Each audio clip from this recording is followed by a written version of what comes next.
Hello, hello, and welcome to the Innovative Mindset Podcast. I'm your host, Isolde Trachtenberg. Welcome to Speak From Within Thursday. One of the things that I'm doing right now is that I am going through and I'm creating the audiobook version of my book, Speak From Within, which is all about how to engage, inspire, and motivate audiences, especially live ones, especially when you're standing in front of people and you're going, holy crud, what am I going to do? How am I going to say this? This book is here to help. And so what I decided to do is I am actually going through and I'm reading the entire book every Thursday. Why? Because otherwise I was never going to record the audiobook. And here's the thing.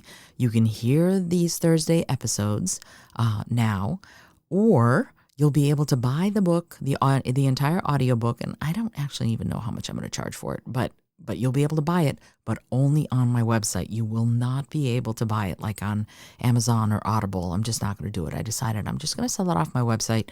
And if people find it helpful, that'll be great. I hope that you will. And this episode, as all the episodes recently have been, is brought to you by Brain FM, which is my current obsession.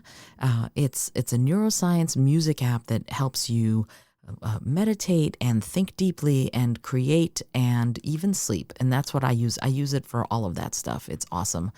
And if you want to try the app, you can go to Speak From Within. No, that's not it. You're not going to be able to find it on Speak From Within. Never mind. Brain.fm/innovative mindset and head over to there and you can get a free trial. And if you use my little coupon code, which is Innovative Mindset, and the link is in the show notes, by the way, you can do that and you'll get 20% off, which is really cool. And if you do that and you use my little coupon, I will, because I'm an affiliate and I only affiliate with those products that I truly believe in, but because I'm an affiliate, I will get a little bit of a money from you getting your trial. So I wanted you to know that and be aware of that. And here we go. Chapter 6, A Scream to a Whisper. Loud voices grab our attention, but a soft voice used properly will keep it. When we want people to listen to us rather than just hearing us, we can increase the urgency of our speech by softening it. Let's have them leaning in. Let's have them at the edge of their seats and hanging on our every word. If we vary our volume and projection, we will keep the audience excited and compelled. They won't know whether they're coming or going. And that can be a good thing, depending on the type of presentation you're giving. Ultimately, it comes down to comfort level. If you're comfortable with loud but soft scares you, stay loud until you get comfortable going soft, and vice versa. Just make sure you keep pushing those boundaries. To go soft but still fill a room, you can employ a similar projection technique to the one from the previous chapter. Choose your focal point that's close by. Say the same lamp you chose before and speak to it. However, this time, instead of saying, "Hello, lamp," try the following sentence. "I've got a secret to tell you." Now, say these words to the other focal points that you chose in Chapter 5. Note any changes in the volume and urgency in your voice. The words themselves connote a sense of secrecy and urgency, so you aren't going to want to say them loudly. Instead, focus on saying them at the exact same volume, but with more urgency. Go ahead and physicalize the telling of a secret to make it more compelling. Cup your hands around your mouth as if you were a child about to whisper to a trusted friend. Even though you might be saying the words to the far corner of your living room, the action of cupping your hands and the words themselves will lend a sense of urgency to what you're saying. If you bring your body into the act of saying the words and use it to color what you're saying, you will make those words more compelling and exciting without having to raise your voice a bit. That's exactly how you begin to show presence. Presence. Projection works beautifully when you need to fill a space with your voice. However, it's not always the best option when you want to fill a space with your presence. If you want to do that, you might want to leave your voice on the softer side, keeping the urgency but projecting less, so people have to lean in to hear you. If you foster a sense of mystery and urgency, you will captivate them. A soft voice, when it contains energy, can enthrall people. Soft can mean intimacy, vulnerability, and secrets.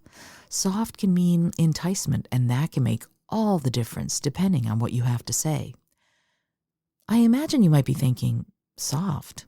I can do soft. Soft isn't a problem. Loud is the thing that's tough. And I would disagree to a point. Soft by itself isn't that hard, but being soft with urgency, soft with energy, that's significantly tougher to achieve than loud. If you want to infuse your speech patterns with that intimate quality, strive for a softer, more melodic cadence. Cadence is the rhythmic flow of a sequence of sounds or words. You will need to control your breathing even more. But as a bonus, you'll get rock-hard abs if you do this for long, because the breathing techniques you need to maintain your energy levels are challenging.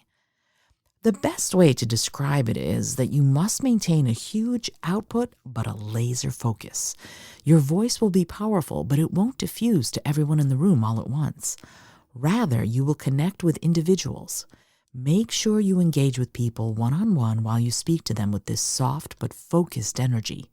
That is powerful. It will bring you a more intimate connection and help you make a more direct impact on your audience. Think about it. In the movies, when someone needs to get your attention, they don't always yell. In fact, you've probably heard the phrase, "You know when you really have to worry? When she gets quiet." And it's true. Quiet, stillness, silence, they make us nervous. If someone is loud, we tend to think of them as a what you see is what you get sort of person. There's nothing hidden. You know who they are. And there's nothing wrong with a big voice or personality, but that can be a little much for some people. After all, variety is the spice of life, and variety in tone and timbre can engage an audience in different ways. As a speaker, you have to gauge the room. If you feel like you're in a good place to speak robustly, do it.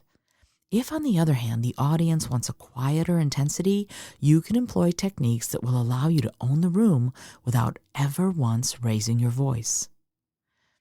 Again, this is as much about self-awareness as it is about communication. It is also about knowing the other people involved. If you know your audience, all things are possible.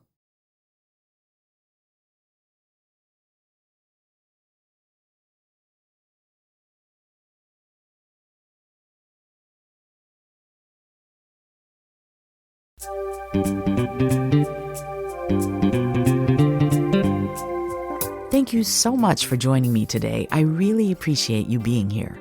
Please subscribe to the podcast if you're new, and it would mean the world to me if you told a friend about it. Today's episode was produced by Isolde Trachtenberg and is copyright 2021. As always, please remember this is for educational and entertainment purposes only. Past performance does not guarantee future results, although we can always hope. Until next time, remember to be bold, be creative, and most of all, be kind.